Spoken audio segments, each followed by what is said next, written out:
So by this point in the lesson, you've covered a lot of difficult concepts, and what I wanted to do here is basically show you how Kant's metaphysics links to his ethics. So central to this, and you can kind of tell just by looking at the dates that he was alive, is his view of reason. I mean, this is kind of the height of the Enlightenment. There's this fervor, there's belief in courageous reasoning that you can arrive at fundamental truth through reason. So that's kind of the central theme here, if you want to call it that. But again, it is an interesting system that Kant is building, and it incorporates many different elements that we haven't actually discussed yet.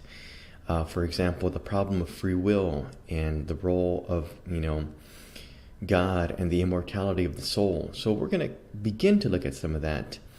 But first, let's clarify how his metaphysics links to his ethics. So integral to understanding Kant is understanding the analytic-synthetic distinction. So the predicates of analytic statements are somehow included in the subject. So here's an example of an analytic statement. All bachelors are male. Take a look at the subject and predicate classes. So the subject class is bachelor and the predicate class is male. And if you think about it, the concept of being male is included in the concept of bachelorhood. In other words, the first half of the sentence, all bachelors, literally includes the second half, right? The maleness of it. Because, well, the definition of bachelor is unmarried male. So the first concept includes the second.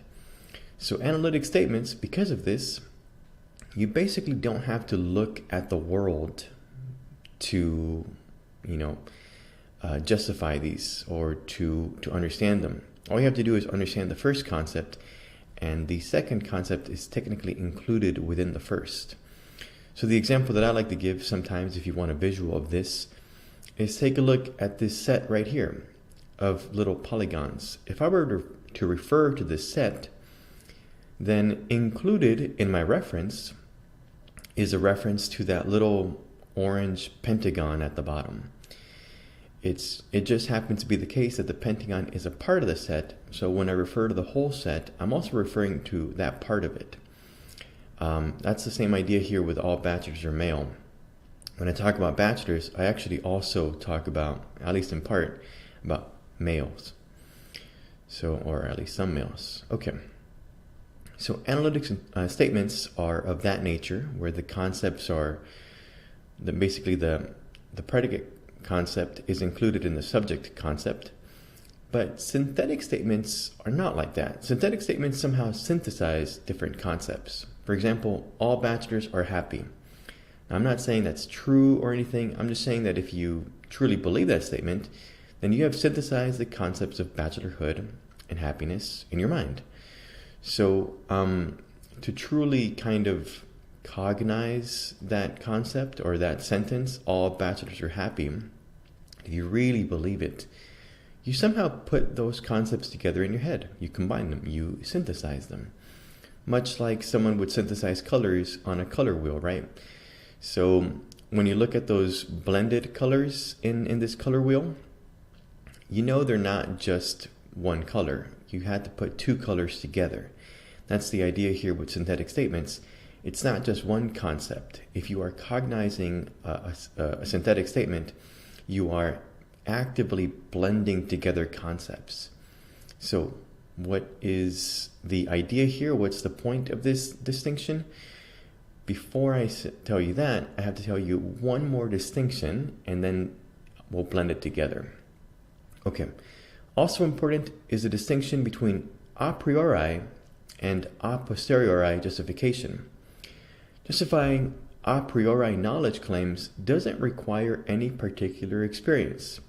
For example, 2 + 2 = 4 doesn't require some empirical observation to be justified. A posteriori statements do require some particular empirical justification. This is pretty straightforward in that now we're talking about justification. So the first one is about cognizing and how you have concepts, included in each other or blended. In this case, we're talking about how to justify claims. And a priori claims essentially don't need any empirical justification. You don't need to look at something to justify it. For example, 2 + 2 = 4. I know that some people like to, count objects when they're, maybe actually literally count with their finger. But they don't have to do that.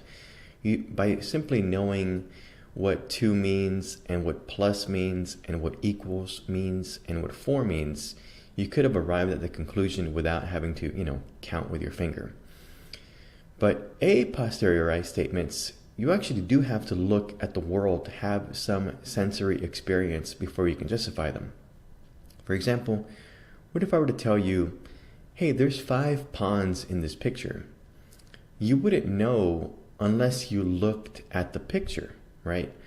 So that requires some sensory experience on your part to justify it to yourself, to actually have a true belief. So a posteriori claims or statements differ in that you actually do need to look at the world somehow. With that being said, Kant argued that we can make synthetic a priori judgments. In other words, judgments whose justification is independent of experience, but that are objectively true about things in themselves.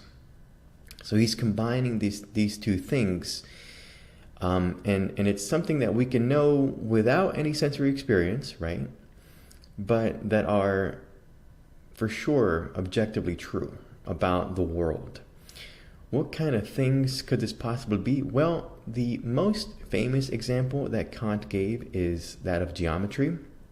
So, as we might know about the origins of geometry, it was to kind of figure out how to, maybe allocate land, right? Like, let's just say we wanted to split land evenly between 3, siblings. How do we do that? We use a little geometry. So the idea here is that Kant said that we know geometry by virtue of reason. We know that it's objectively true, but it also helps us understand things about the world itself. So it's both objectively true, but it allows us to know things about the world. And by the way, sometimes knowing things about the world, you need to have sensory experiences. But apparently, with things like geometry, you can just do the math and it matches the world perfectly. Or it divides up the world in the way that you want it perfectly, or whatever you want to say about splitting up land between siblings. In any case, that's one of his best examples of what synthetic a priori judgments are, sort of mathematical inferences. And Kant is actually really famous for this. So if you were to read a book, and I don't know why you would read it, but if you were to read a book on Euclidean and non-Euclidean conceptions of space, Kant is actually one of your primary examples of this belief. So let me just take this here from the slides. The informal feeling for what constitutes mathematical truth received a novel emphasis from the work of Immanuel Kant. He has come to be regarded as believing that in geometry lay true knowledge of the world. Knowledge a priori in that although some experience was required to obtain it, it was independent of any particular experience, and synthetic in that its truth was not a matter of logic alone. It could in principle be false. Among the synthetic a priori principles he accepted were geometric axioms. So here it is. You don't need to actually see the world to know that it's objectively true. And it's also the case that it's not just a matter of logic. I mean, it definitely could have been another way, but it is the case that through reason alone, we can know something about the world. So Kant is actually famous for this sort of thinking. Now, I definitely cannot summarize Kant's entire argument here that he put forward in his Critique of Pure Reason. It is a 700-page book for a reason. In any case, here's what we can say. Kant will ultimately attempt to argue that human understanding, in other words, the capacity to judge, is the source of the laws of nature, and that human reason, the capacity to infer, is the source of moral law, which is the basis for our belief in God, freedom, and the immortality of the soul. So, by this point, you've already read about this. Human understanding basically shapes how we perceive the world, and that's where we get all the order, the laws of nature. Human reason is actually what allows us to conceive of how the world should be, and that's why it is a source of moral law. Kant's central thesis is that human beings experience only appearances, not things in themselves. It's even the case that space and time are forms of human intuition and not things in themselves. This is his so-called Copernican revolution. So he's saying you don't actually see reality as it is. You don't see things in themselves. Rather, your cognition shapes the world for you.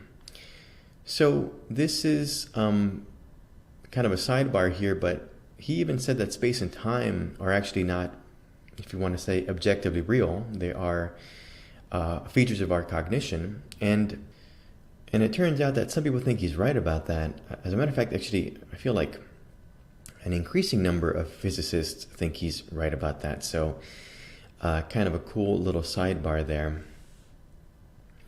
In any case, his conclusion is that we can be assured a priori, as we just mentioned, prior to any experience, that all of our experiences of the world will be law-governed due to the character of the concepts through which we necessarily grasp our world. In other words, due to our cognition.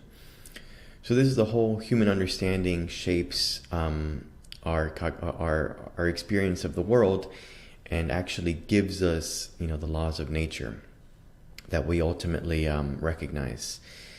In any case, this is all referred to as transcendental idealism. So that's his metaphysics. And honestly, I didn't really give you the argument. I just told you his main conclusions, basically. But what's important to notice here is that he arrives at this through a synthetic a priori kind of form of reasoning. So that's his metaphysics. It's synthetic a priori. It's known through reason, but is objectively true about the world. And why is all of that relevant? Well, because he thinks that morality is also a synthetic a priori conclusion. So let's take a look at some of his important concepts here. Make sure you understand them. The first two, he doesn't actually discuss as much, but these are labels that we put on Kant and other thinkers. So deontology is the view that an action being right or wrong depends on the principle or maybe the intention that motivated the action. So if you find yourself saying that's a matter of principle, well then you're engaging in deontological thinking. Consequentialism is the view that an act is right or wrong depending on the consequences of that action. So the example that I usually give of this is on the topic of drugs. Now we will eventually cover drugs in much more detail, but just, it always is the case that in any given classroom, I'll ask, hey, is there anyone who, as a matter of principle, will never do drugs? And there's always a couple of people that raise their hand. That's always, I think, at least, a form of deontological thinking. I mean, most people that arrive at that kind of thinking think to themselves, drugs are, that's not something that I should do. It's not something that anyone should do. It's not who I am. As a matter of principle, I don't do that. So that's a rule-oriented or principle-oriented, duty-oriented way of looking at morality. Other people are, if you want to call it, a little more flexible. It just depends on the consequences. So maybe some people engage in recreational drug use and really have no negative consequences. They still hold down a job. They're not spending too much money. They, maybe they even are very financially successful and they occasionally do some recreational drugs like cannabis. So if you think that that's okay, given the consequences, well then you might be a consequentialist. Consequentialists also, let's just say someone is addicted and there's a lot of negative consequences. In that case, they would say, one, that's wrong for that person. So for them, for the consequentialists, it always depends on the consequences. Or for the deontological type thinkers, consequences don't really matter. It's a matter of principles. Whether there's good or bad consequences, you just shouldn't do certain things. So that's the distinction here. And, well, the intuitive difference, just to kind of summarize that, is that to a deontologist, what makes an action right or wrong is that it is in line with some moral principle, or it violates some moral principle if it's wrong. Whereas a consequentialist believes that what makes an action right or wrong is that the action overall had good or neutral consequences, and what makes it wrong is the negative consequences. So the point of that is to say that Kant is traditionally held as developing a robust and very complicated deontological system. So Kant is a deontological thinker. That's the important part to note here. Also of interest is something we haven't really talked about in this class, but there is something known as the problem of free will. This idea that maybe humans don't actually have free will. And Kant is pretty clearly on the side that we do have free will. In fact, I'll take this from the slides. The starting point of Kant's ethics is the concept of freedom. According to his famous maxim that ought implies can, the right action must always be possible, which is to say, I must always be free to perform it. The moral agent judges that he can do certain things because he is conscious that he ought, and he recognizes that he is free, a fact which, but for the moral law, he would have never known. So for Kant, it's actually really our freedom, our moral choices that allows us to recognize that we are free. So just to kind of tell you the point of that, Kant is clearly synthesizing different elements of his philosophy.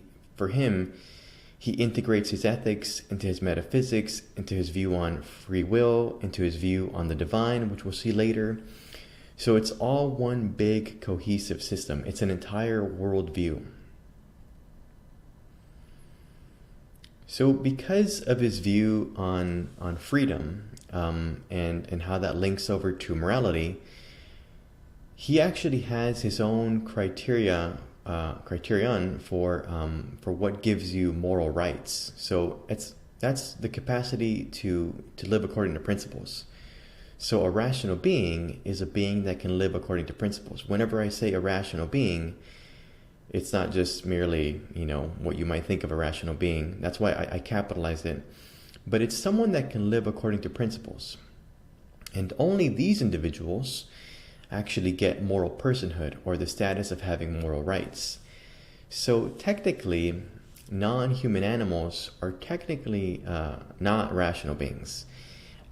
This is obviously not to say that you can just hurt them willy-nilly, right? There is something we'll say about them in a second. The first point I want to make, though, is that it appears that only humans are rational beings. And even at that, you have to be able to live according to principles. So maybe not even all humans. So we can talk about that later if you want. But let's just kind of take care of this question real quick. Since animals have no rights, do we not need to treat them well? That is not correct. Kant argues that we have indirect duties towards animals. Indirect duties are duties that arise solely in virtue of a direct duty. So here is a little quote from his ethics, his lectures on ethics. And it kind of gives you, it's a roundabout way of saying why you can't be cruel to animals. If a man shoots his dog because the animal is no longer capable of service, he does not fail in his duty to the dog, for the dog cannot judge. But his act is inhuman and damages in himself that humanity which it is his duty to show towards mankind.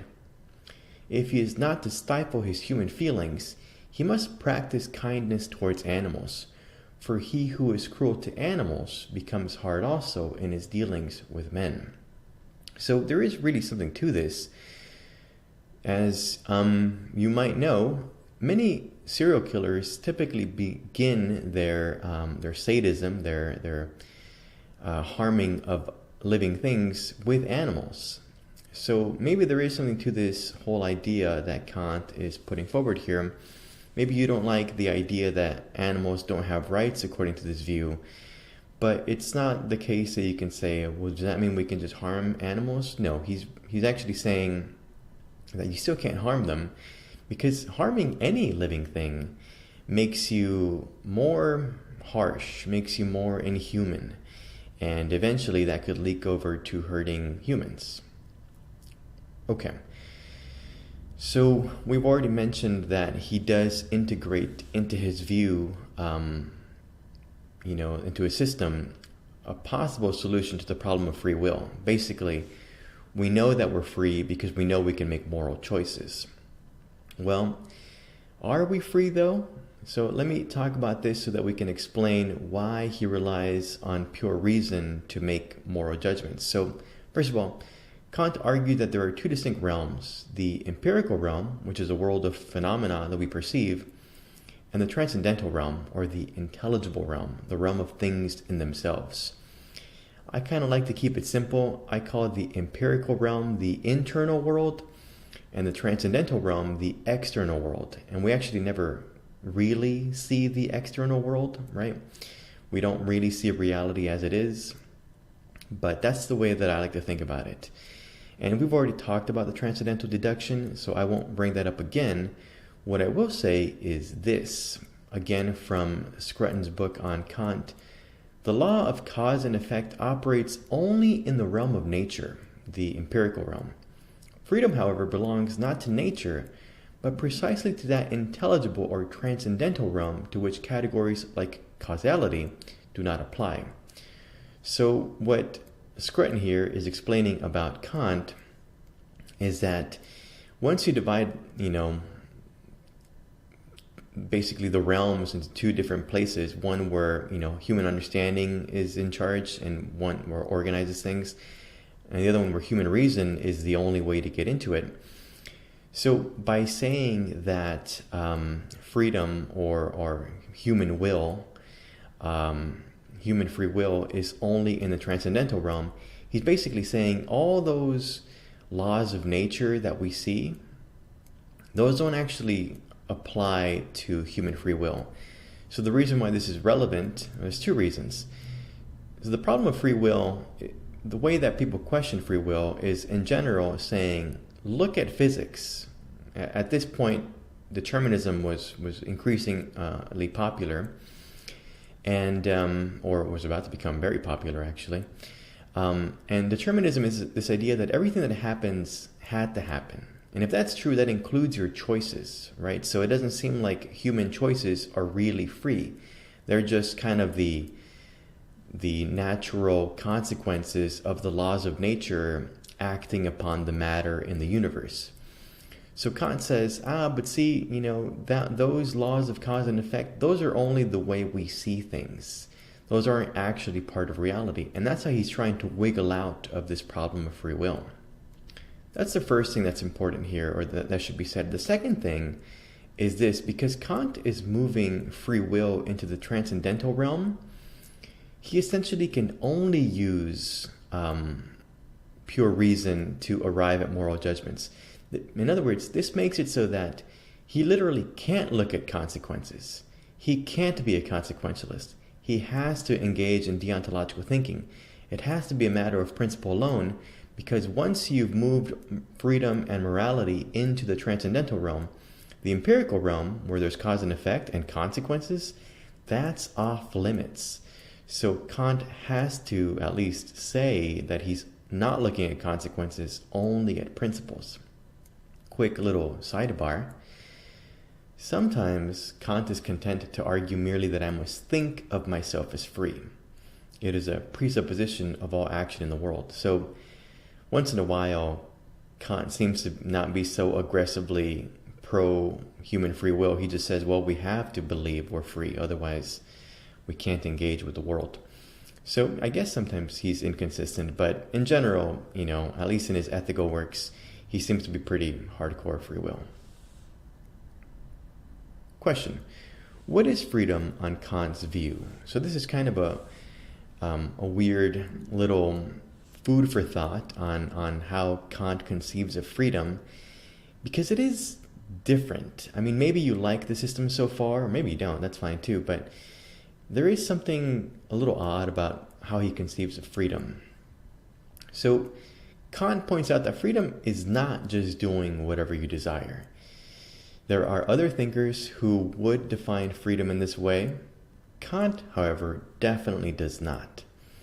This is because some desires are not genuinely coming from us, and maybe us should be bolded or underlined or something, because what Kant means by us, or me, or I, or whatever, is not typically maybe what you might think.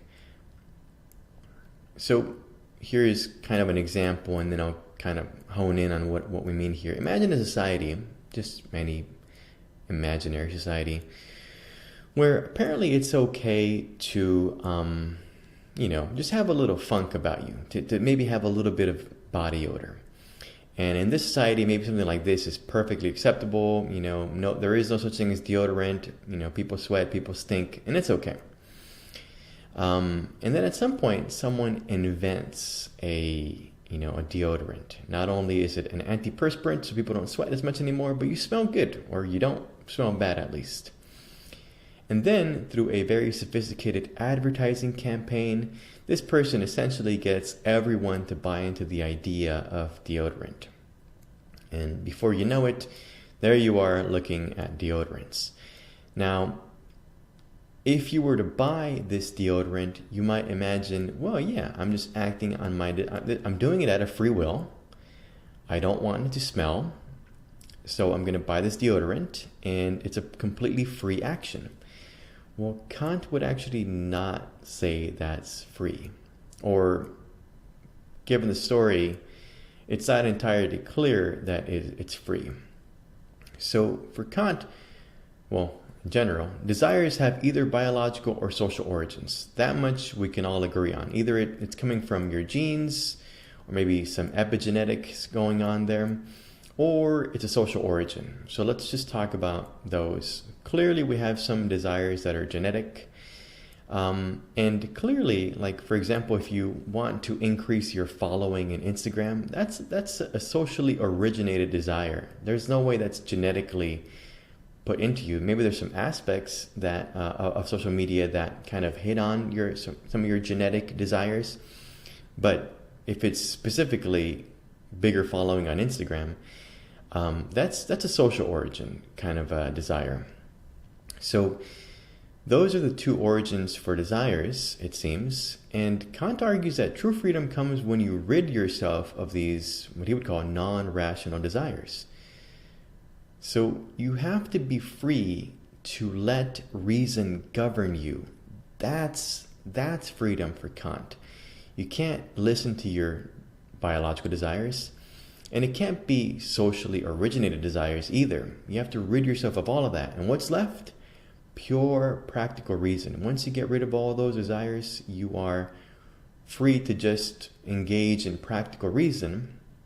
And the way that Kant puts this, I kind of like this: freedom is the ability to be governed by reason. Now, the reason why I bring this up is this is probably not the regular conception of freedom that you might have thought. I mean, a lot of people, when they ask, hey, did that guy buy deodorant out of his own free will? They would probably say yes. But Kant is going to say no. And he goes even further. He says you got to get rid of all those non-rational desires, or at least be able to bracket them and put them aside. And to be truly free, you have to just listen to reason. So much has been said here. It's a very complicated system. But I hope we're beginning to give you clues as to how Kant's system all weaves together. Concepts of freedom, morality. We haven't talked about the divine yet, but that comes in pretty soon.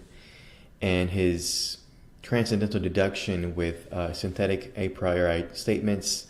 All that comes together, right? So Kant's system is complicated. And now we are ready to look at his ethics.